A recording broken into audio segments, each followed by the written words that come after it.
Te saluer, Épicure, c'est entrer dans le jardin de ceux qui, dit-on, ont trouvé la paix. Mais dis-moi, toi qui fais du plaisir le souverain bien, que devient la vertu? Est-elle l'esclave du plaisir? Bienvenue, Socrate. Ici, nous n'avons d'esclave que la peur, et de maître que la raison. La vertu est la compagne fidèle du plaisir véritable puisque sans prudence, sans justice, nul plaisir n'est durable. Voilà qui est bien dit. Mais si la vertu est choisie pour le plaisir qu'elle apporte, est-elle encore vertu? Ne devient-elle pas un simple instrument, comme un navire qu'on quitte une fois arrivé au port? Et pourquoi le serait-elle moins?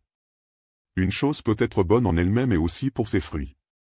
La santé, par exemple, est bonne et elle procure du plaisir. Faut-il la rejeter pour cela? Mais n'est-il pas dangereux de faire du plaisir la mesure du bien? L'homme ivre trouve plaisir à boire, le tyran, à dominer. Faut-il dire qu'ils poursuivent le bien? Non, car ils poursuivent des plaisirs qui apportent plus de troubles que de paix.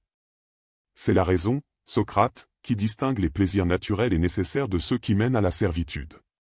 Voilà pourquoi je loue la prudence plus que tous les plaisirs, elle enseigne lesquels fuir et lesquels chercher. Ah! Tu dis donc que c'est la raison qui gouverne la recherche du plaisir. N'est-ce pas là une inversion? Ce n'est plus le plaisir qui guide, mais le jugement rationnel. Dès lors, pourquoi ne pas dire que le bien, c'est la vie gouvernée par la raison, non par le plaisir? Parce que la raison elle-même n'est pas fin en soi. Elle est l'outil par lequel l'âme trouve la tranquillité, l'ataraxie. Et cette ataraxie est le plaisir suprême non de la chair, mais de l'âme libérée. Mais alors, le sage épicurien, qui vit sobrement, évitant le tumulte des passions, ne ressemble-t-il pas à un stoïcien qui s'ignore? Ou à un pythagoricien au régime sec? Peut-être, Socrate. Mais lui, il sait pourquoi il vit ainsi, non par devoir, non par soumission à une loi divine, mais pour vivre heureux. Ce que les autres subissent comme vertu, lui l'embrasse comme joie. Et si un homme juste souffrait pour ses actes, sans gloire, sans récompense, rejeté et puni? Dirais-tu qu'il s'est trompé de voie, puisque son plaisir est absent?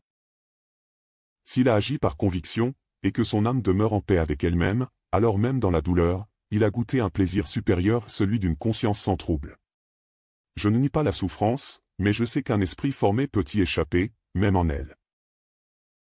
Tu parles avec sagesse, Épicure. Et même si nos chemins semblent diverger l'un vers la vertu, l'autre vers le plaisir, peut-être mènent-ils au même sommet, par des pentes opposées. Et toi, Socrate, qui dis ne rien savoir, tu viens pourtant nourrir l'âme de ceux qui te croisent.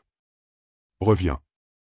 Car ici, la philosophie n'est pas un discours, mais une manière de vivre.